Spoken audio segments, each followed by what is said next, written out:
The COP15 Biodiversity Conference is underway in Montreal, Canada.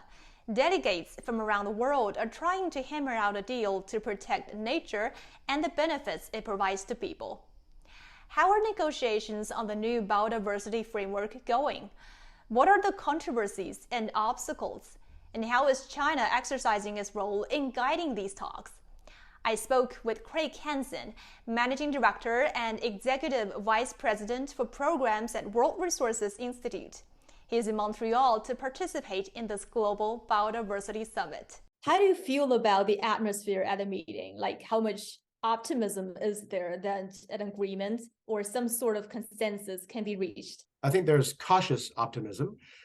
As with any conference of the parties, there's a lot of negotiations, a lot of challenging discussions that occur during the first 2 weeks. But then the last couple of days, you see this mad flurry of activity as people rush to get to some sort of agreement so they can leave the conference of parties with at least some progress being made. We saw that just last month at Sharm el-Sheikh on the climate COP, where in the very last moment, they came up with a big new landmark deal on loss and damage payments. I'm hoping that there's cautious optimism here that after all the discussions that come this weekend and early next week, that we'll land at something that will help move everything forward. Well, setting targets is one thing, implementing them is another, right? For instance, one of the key proposals in this global biodiversity framework is to protect 30% of global land and water by 2030, which is pretty controversial because some would say it's too ambitious. And of course, some indigenous people worry that this could lead to them being evicted from their homeland. So what do you make of this 30 by 30 goal, and what does it really mean in practice? Well, I'm excited about the 30 by 30 goal. It truly would be historic and landmark and would set the world on a pathway towards really healing the planet and being a foundation towards sustainable development.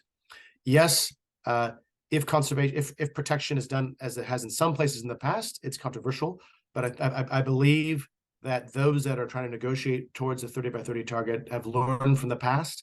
This is not about evicting people from their lands. In fact, indigenous peoples and local communities are fundamental to achieving 30 by 30. They are and have been environment's first defenders, right, throughout history, right? In fact, they know how to live on their land and their waters and manage them in a manner that helps sustain not only their livelihoods, but also sustain biodiversity. And so 30 by 30 will only be successful to the degree that it actually supports and respects indigenous peoples and local community lands. I see them as this is a great chance for those two communities to come together. So it is ambitious, but I believe it can be done. It can be done in a manner that is just for the planet and just for people.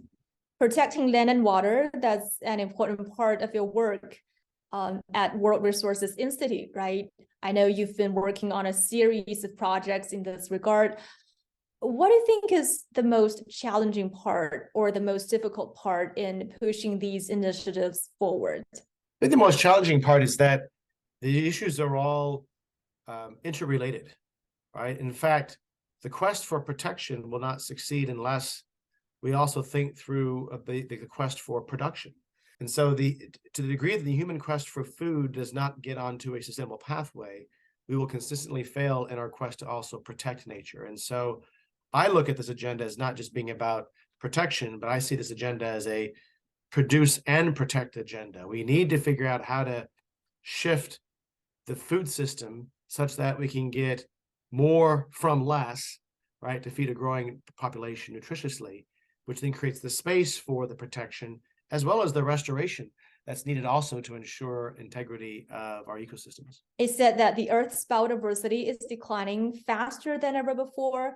But if you look at human history in the past several hundred years, especially post-industrial revolution, is it fair to say that this is an unavoidable byproduct of human development? I wouldn't say it's unavoidable. We could have, depending upon how humanity actually develops. And I think it's right for humanity to develop, right?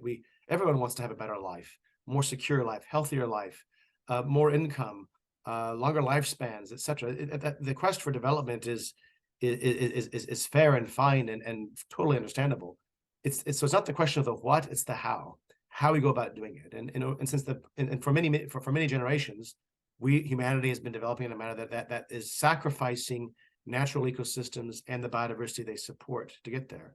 I believe our analysis shows that one can actually drive economic development in a manner that has low impact on the environment, can actually be nature positive, and is low carbon. And that's the shift we need to do. So I don't see an unavoidable, inevitable conflict between development and biodiversity. I think it's completely possible to have development with biodiversity. That's no easy task, right? It seems to me that it's always hard to strike a balance. For example, we know that another key target in this biodiversity framework is to end subsidies for those industries that may contribute to biodiversity loss. But I heard that this is another sticking point in negotiations. Is that correct? How much political will is there to support this target? Yeah, subsidy reform has been on the agenda for a long time, in the climate agenda as well as in the biodiversity agenda. And you're right, it is politically tricky, right? There are those who benefit from the way that the financial subsidies actually flow today. I don't know the prospects for subsidy reform coming out of this CBD, but what I do know is that the solution might not be ending subsidies per se, but rather shifting the flow of subsidies.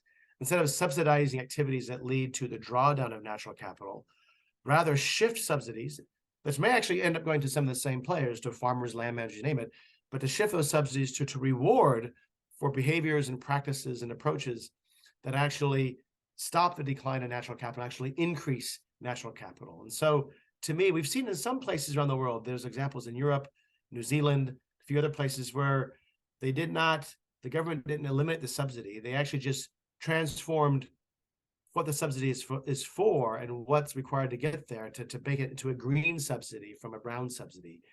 That, I believe, might have political traction, because you still would then have interests that would benefit from this, and it makes it then aligned not only with environmental integrity, but also with the human quest for development. Well, the countries you mentioned just now are all developed countries, right? For developing countries, it looks that the cost is always the biggest obstacle, isn't it? It looks that governments are often reluctant to invest in projects aimed at conserving biodiversity. And also, we know that countries like Brazil and some African nations, they've been asking for some financial support. But I'm wondering if there's a way to make protecting biodiversity financially beneficial. Yeah, so a couple of things on that one. One is, what we need to have is systems of evaluation and market pricing that actually reflects the full value of nature and natural ecosystems. So you get kind of a full cost accounting, right? So therefore, yes, doing unsustainable things can be, on the surface, appears to be cash-wise less expensive. But what's missing from that is all the what's so-called negative externalities, the negative financial impacts of the drawdown of natural capital, the impact on biodiversity, the buildup of greenhouse gases in the atmosphere, et cetera, that actually do have financial costs that just are not reflected yet in the market transaction. So you have these hidden costs that really make the unsustainable activities actually more expensive. So we need to reflect that. And government policies can play a role in doing that, or new markets for ecosystem services can help reflect that role. Secondly, besides making the detrimental things more expensive by reflecting the full costs, we can proactively drive investment and financing towards those activities that actually help restore and protect nature. Back to the COP15 meeting, because China currently hosts COP15 presidency. How would you describe China's performance in leading and facilitating the negotiations? I think China's done a masterful job of managing this COP. It's been challenging, right? China took on this COP and then COVID hit. And so this has been kind of an extended COP through the COVID period. You've had a part 1 meeting, and now we have the part 2 meeting here in Montreal. So hats off to China for managing this in such unexpected and historic conditions. I think there is a lot of momentum. This is one of those landmark CBD, Climate Conventional Biodiversity COPs. It's one of the most important ones. I think China has done a very good job of keeping it on the agenda. It could have just slipped away under COVID and then lost all attention.